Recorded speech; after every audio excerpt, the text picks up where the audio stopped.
Morning. Please rise for reading of the word. It's in John 19, 26 and 27. When Jesus saw his mother standing there beside the disciple he loved, he said to her, "Woman, he is your son." And he said to the disciple, "She is your mother." And from then on, this disciple took her into his home. Moment of prayer. Father, we thank you for all that you do for us, and also in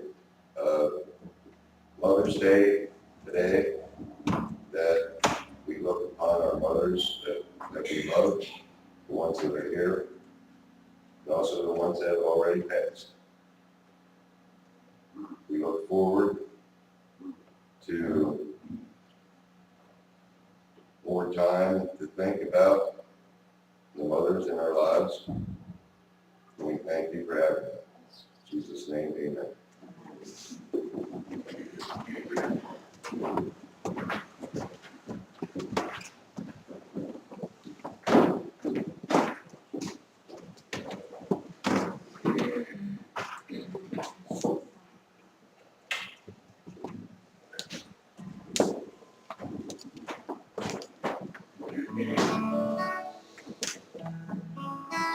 One of the things I remember with my mother was singing. We sang a lot in the family when we were younger. Dad could sing bass, but most of the time he would sing lead and Mom would sing alto. And I could remember time and time again singing as we would go on the way to church and also singing at home. Nearly every weekend, our house was full, and I guess that's where Nancy and I get it from. Mom and Dad always had a lot of people there on Sundays when corn was in, we had a lot of roast corn. And oh man, was that stuff good. I wouldn't say it was the best, but it was pretty hard to beat. We'd go out, pull the corn, put it on the fireplace, and you can't get much fresher than that. What a time. Along with the fact that Mom prayed for us. Dad prayed. Dad didn't say a whole lot, but Mom was the talker. And she prayed for us. She prayed for every last one of us. Even though this very day that I am still a sinner, I'm a hypocrite. I do wrong. I do things I shouldn't do. Now, most everybody in here won't admit to it. But we'll do things we shouldn't do that we know we shouldn't do. And then there's sometimes we do something that we just let something slip that we shouldn't have let slip. And so when I think about Mother's Day, I think about a simple thing. If I could hear my mother pray again, she used to pray that on Jesus would rely, and always walk that straight and narrow way, trusting in His love. I'd see that on the blood, where I could hear my mother pray again. If I could hear my mother pray, if I could hear her tender voice of friend, as sweet and heavy I be, if only I could hear my mother pray again. The other song is I need to have Nancy help me out. And her voice is strong.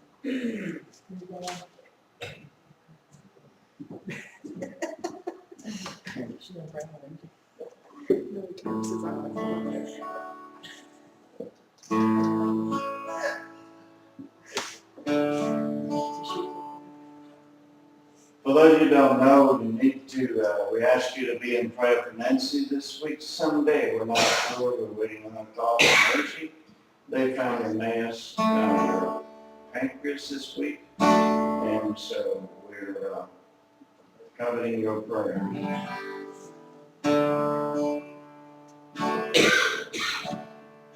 If I when Jesus comes and no way our lives is standing at mother's when Jesus comes in his crown, will be a wonderful happy day. Up there on the golden strand, when I hear Jesus, my Savior, say, shake hands with mother again. I'd like to say, mother, this is your boy, but you left when you went away. And now, dear mother, it gives me great joy to see you again today. Will be a wonderful happy day up there on the golden strand. When I hear Jesus, my Savior, say, shake hands with mother again.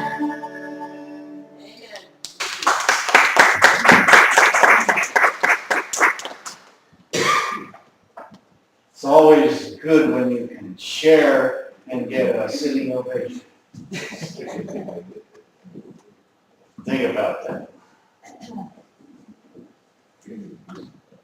Where do we start? Where do we start on Mother's Day? So there's so many things we could say as the couple of little cute sayings I read as children and the youngsters had shared about and with their mothers. I really like the one about, I hope you like the frog better than the snake I gave you last year. I like that because I can just see somebody like Hunter doing that. Not so much Tanner, but I can see somebody like Hunter do that. And especially, it comes from way back when, even though there's several generations.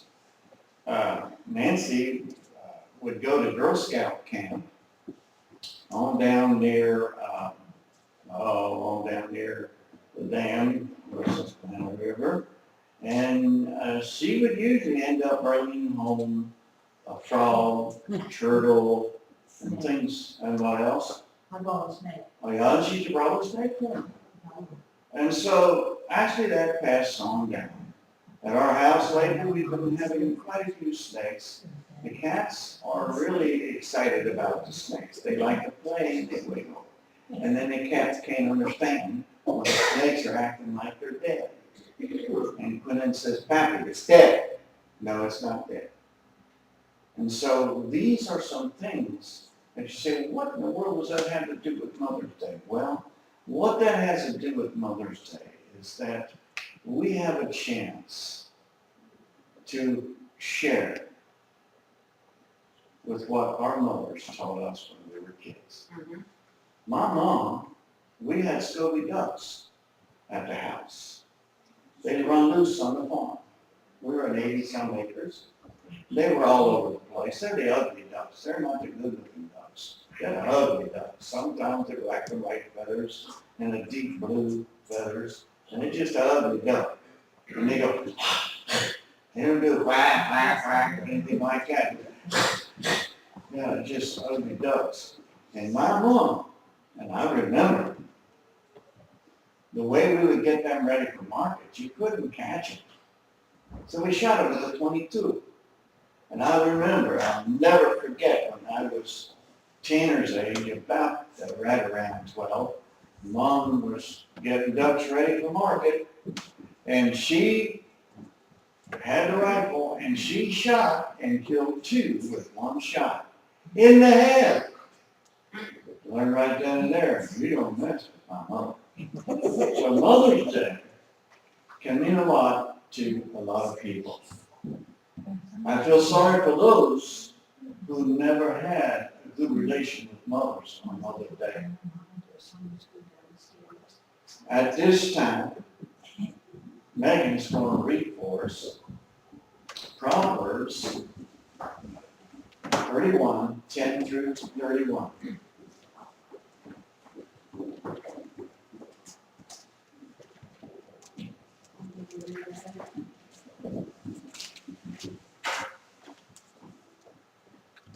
The wife of a noble character. A wife of a noble character who can find. She is worth far more than rubies. Her husband has full confidence in her and lacks nothing of value. She brings him good, not harm, all the days of her life. She selects wool and flax and works with her eager hands. She is like the merchant ships bringing her food from afar. She gets up while it is still dark, and she provides food for her family and portions for her servants' girls. She considers the field, and she buys it. Out of her earnings, she plants a vineyard. She sets about her work vigorously. Her arms are strong for her task. She sees that her trade is profitable, and her lamp does not go out at night. In her hand, she holds the distaff and grasps the spindle with her fingers. She opens her arms to the poor and extends her hands to the needy. When it snows, she has no fear for her household, for all of them are clothed in scarlet. She makes coverings for her bed and is clothed in fine linen and purple. Her husband is respected at the city gate, where he takes his seat among the elders of the land. She makes linen garments and sells them, and supplies the merchants with sashes. She is clothed and strength. She is clothed with dignity and strength. She can laugh at the days to come. She speaks with wisdom, and faithful instruction is on her tongue. She watches over the affairs of her household and does not eat the bread of idleness. Her children arise and call her blessed. Her husband also, and he praises her. Many women do noble things, but you surpass them all. Charm is deceptive, and beauty is fleeting. But a woman who fears the Lord is to be praised. Give her the reward she has earned, and let her works bring her praise at the city gates.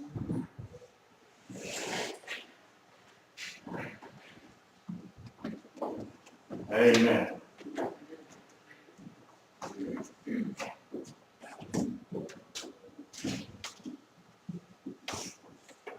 Came across something I want to read. Most everybody's familiar with the Ann Landers and the different things in newspapers that people write back and forth. I have this that I came across. A man writes, I enlisted shortly after Pearl Harbor. 36 days after, I was on my way to the Philippines. And then en route towards Japan. And then from there, en route to Australia. 11 days after we landed, I met a beautiful girl. The most beautiful girl in the world. And on our first days that I told her that I was going to marry her. I did, 18 months later. While on a 10-day R&R leave in New Guinea, and after more than 57 years of marriage and 2 children, my beloved Mary died 5 days before Christmas. Although we agreed to spread our ashes all over the mountains, I found it was very hard to part with her. While Mary was alive, she would frequently say, "You don't know how much I love you." And I'd reply, "Likewise." I never said to her, "I love you." Now her ashes sit on my dresser, where I tell her several times a day how much I loved her. But it's too late.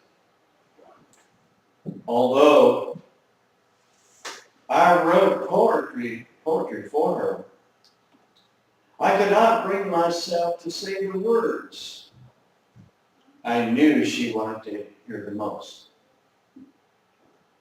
When my dearest lay dying, we thought she was comatose, and I told her, "There aren't enough words to tell you how much I love you." A few hours later, she whispered, "Not enough words," and she died. There's a reason I am writing, and that reason is to urge men to express their feelings with their loved ones who are alive. I don't know why, but many times men are reluctant to express their deepest feelings. Missing you, Mary in Colorado. We as spouses, we as husbands, we as dads, fathers, we need to tell the ones around us, "I love you." I've had several men tell me, "Well, I don't need to say that because my wife knows I love her." I've heard even kids say about their mother, come Mother's Day, "I don't have to say, 'Mom, I love you,' because I sent her flowers. I sent her a card. And besides that, Mom knows I love her." Well, Mom knows it. And Mom realizes it. But when we have this opportunity, we shouldn't wait until Mother's Day. If your mother's alive, and there are a few in here, your mom is still alive, I say, call them and tell them you love them. Call them and tell them you miss her. And spend some time with her. Yeah. Christopher spent a lot of time with his mother. Right, Christopher? He spent a lot of time. I'm not going to cry and ask him how many times he tells his mom, "I love you." Even at his ripe old age of 42 and almost 43, did I get that close? I'm pretty close on that.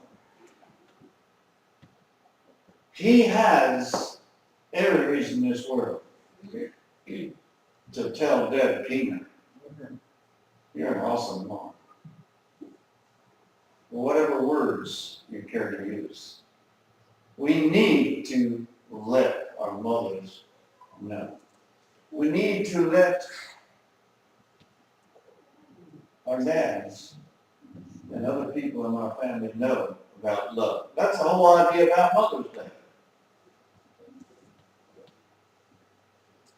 An elementary class one time was just, they were studying magnets, you know, the ones that you put on the refrigerator and little magnets. And when we were kids growing up, the most popular thing I can remember was little dogs. They looked like Scotties or whatever.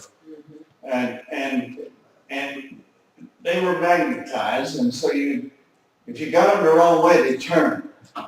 You had to have them exactly the right way for them to come together. So the teacher said, what we want to do today in studying the power of a magnet and the way a magnet works, I want you to write down a 6-letter word that starts with M, wanting them to write magnet. That picks things up, gives you a little clue. And many of the kids in the class wrote mother. Now you've probably heard that before. But in our house, if a couple of you, just 2 of you live together, Ed and Nancy lived together for a long time. How long you 2 lived together? 50 years almost. Almost 50 years. All right. And 50 years now in your house now, it's just the 2 of you, so you don't have things laying all over the place. But in our house, there's 8 people living there, and 11 cats and 1 mouthy chihuahua.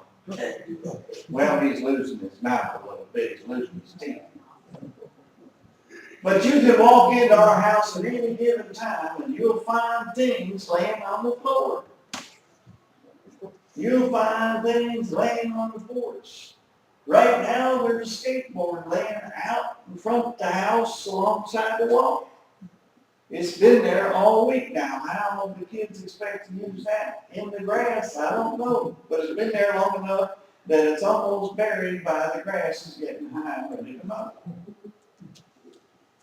But Mom, they'll come in and out all day long, and as soon as Nancy gets home from work, says, is anybody going to pick that up? I purposely left that late to see if anybody stopped and pick it up. And she plays those games. So the kids wrote it down, and the teacher said, a 6-letter word that starts with M. That picks things up. And most of the kids wrote Mom. Hallelujah. Mom was always there. Mom was always with us. Number 1 of the things that we wanted to talk about is love her verbally. We already discussed a bit of it. Love her verbally. When Jesus was hanging on the cross, now some people, we have a tendency to believe, well, he was the super of all supers, and there are people that think that Jesus felt no pain because, after all, he's God, right? He's the Holy Spirit, he's God. He could have called 10,000 angels. He could have done whatever, and just about anything. He could have come down off that cross, and he could have slapped those soldiers so they couldn't breathe anymore. But hanging on the cross, one of the last things he made sure of, that his mother was taken care of. That was one of the last things. How important then it is that we take care of our mothers, that we take care and see that they get what they want.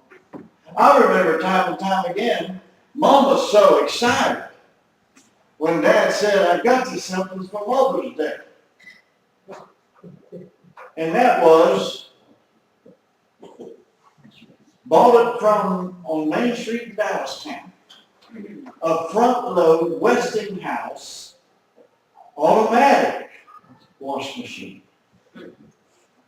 Look what I got you for Mother's Day. Well, most mothers today, to get a new wash machine for Mother's Day, that's not as important as some of the other things.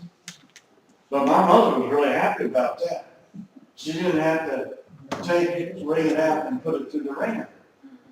I remember that day after day, week after week, and down in the basement of our house, in the farmhouse, we'd walk out the basement. Mom would be doing the wash.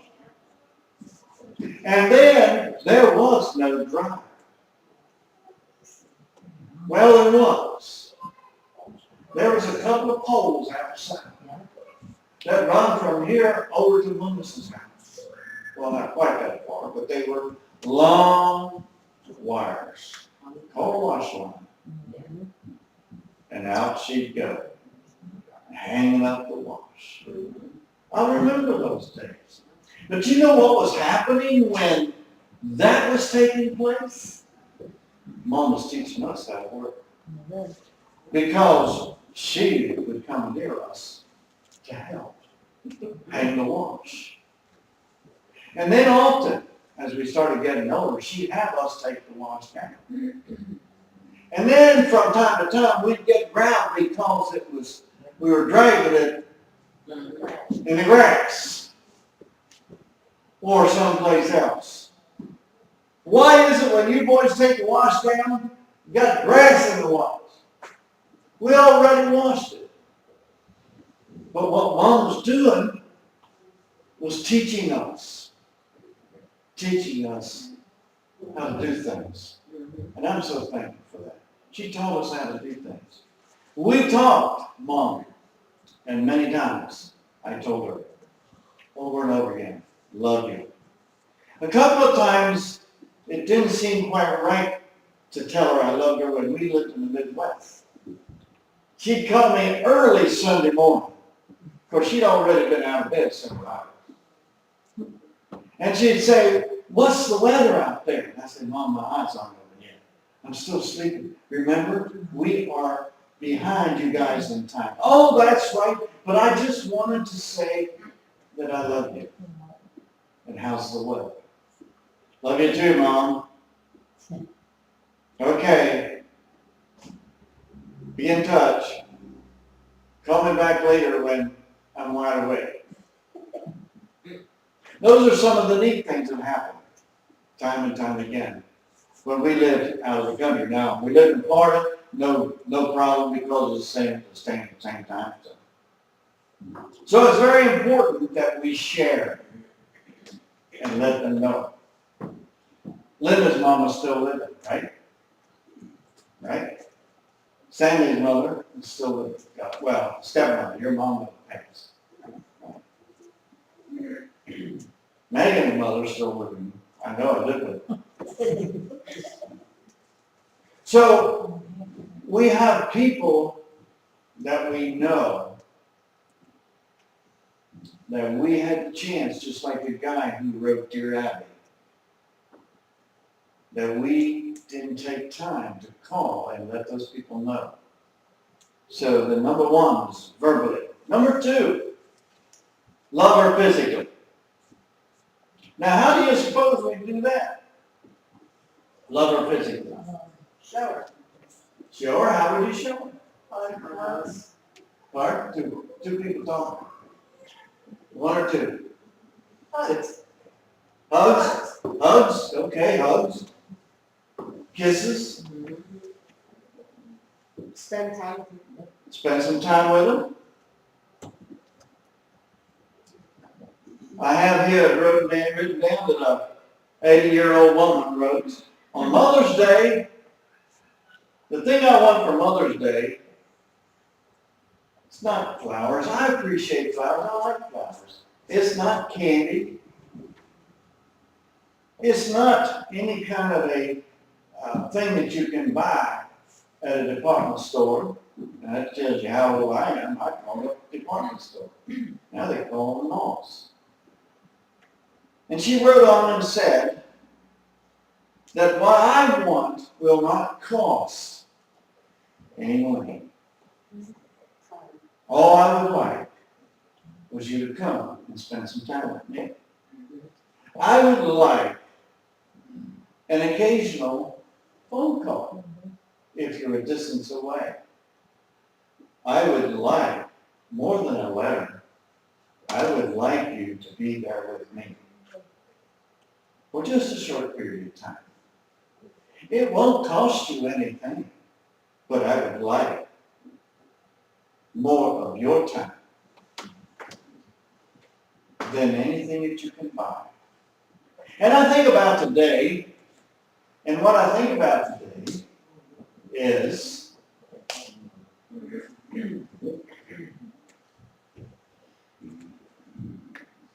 we are losing rapidly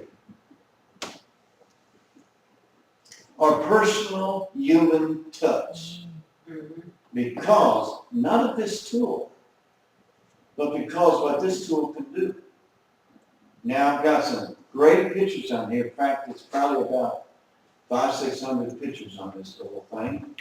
But what I have on here also is a photo that was sent this morning of Nancy with a mime at SeaWorld. Was that last year? And Troy has on there, this is my mom. Oh, I mean my mom. I am today what I am because I think out of the box. It's because of my mom. Having a great time. God bless you on Mother's Day, Mom. And there she is with his mime. Y'all know what mime is. At SeaWorld. Different things like that. It's great. But you know what's even greater? As I look out here today and the man is sitting there with Nancy. That's great. Tanner and Hannah is sitting there with their mother. That's great. That's fantastic. Because some of these days, man, it won't be really that cool to hang out with mom.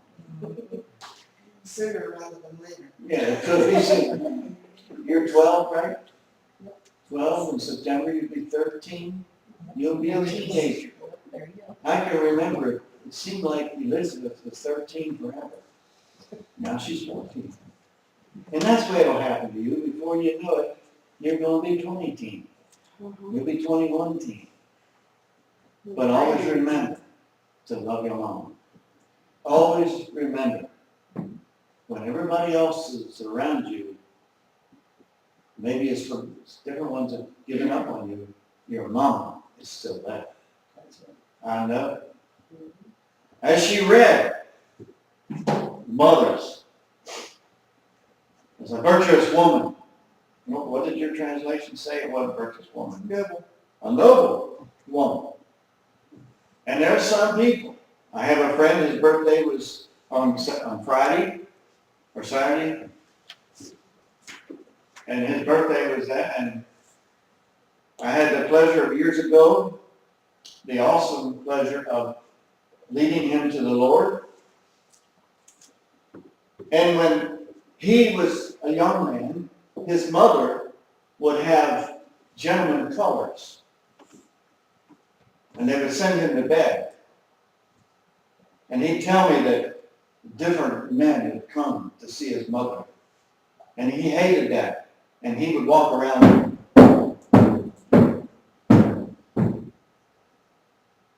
stomping on the floor upstairs to try and scare away the gentleman colors. And for all these years, I guess Nick would probably be our age or close to. I don't know exactly what his age is.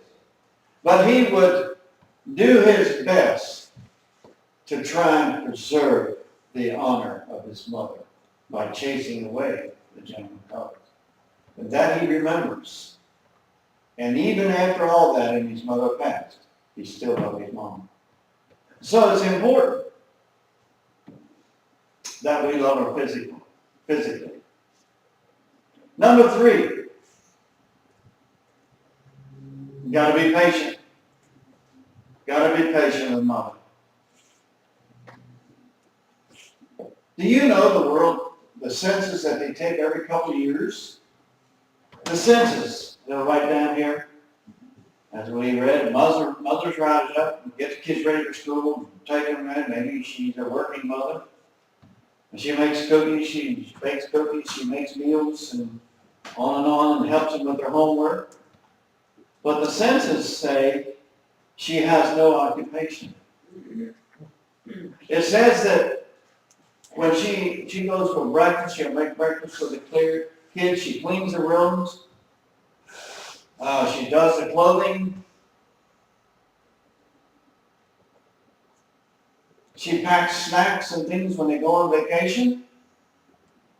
But the census still say no occupation. As they go on and on, there's a whole list of them after a great dinner, and everybody's bellies are full, and you're just sitting around lounging, watching television or whatever, just relaxing.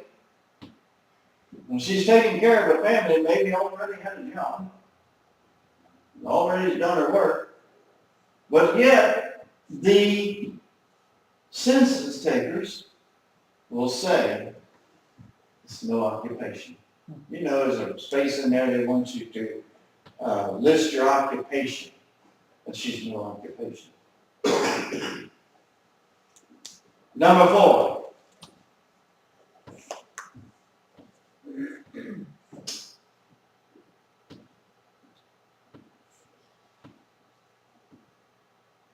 Love her attentively. That kind of goes along with the one about love her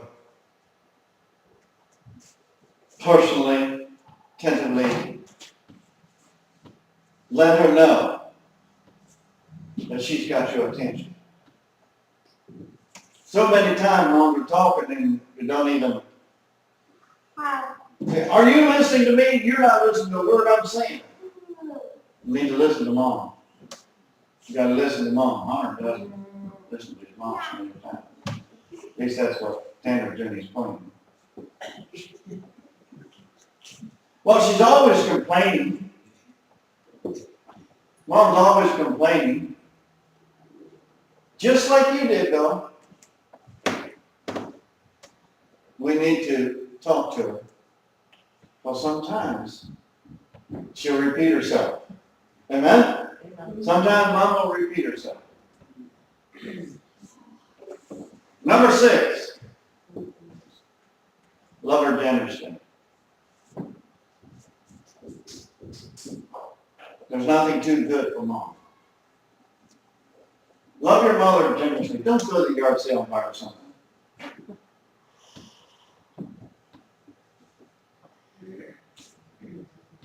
I didn't get much response on that one. Whenever you're getting something for your mother, get her the best. Don't just get her something that is, well, Chintzy. it's chintzy. We can't. We have no need for this anymore. Let's just give it to Mom. Well, Mom will make good use of it, no matter what it might be. She would still make good use of it. It's very important that we take care of Mother. And then number 7, love her honorably. Exodus 20:12. Somebody read that.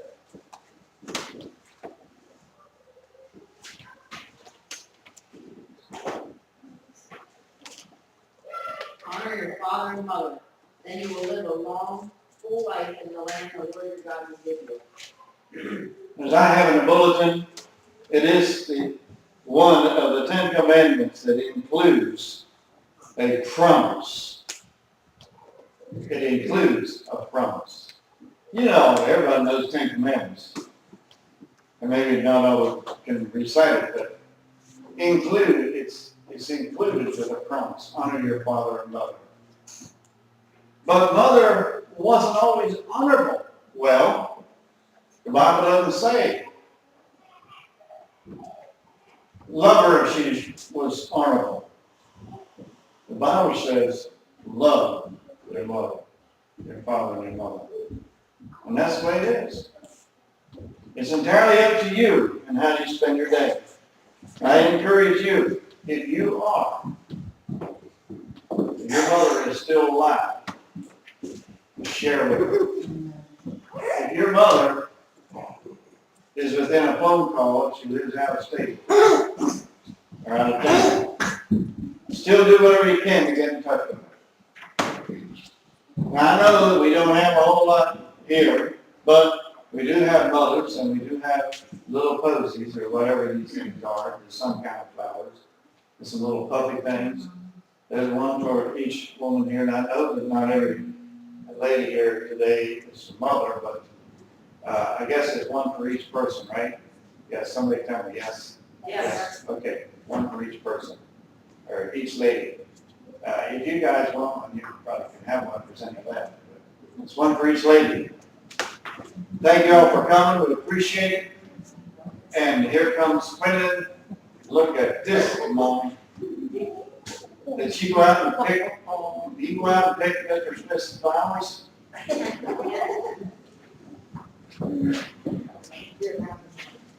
That's fantastic.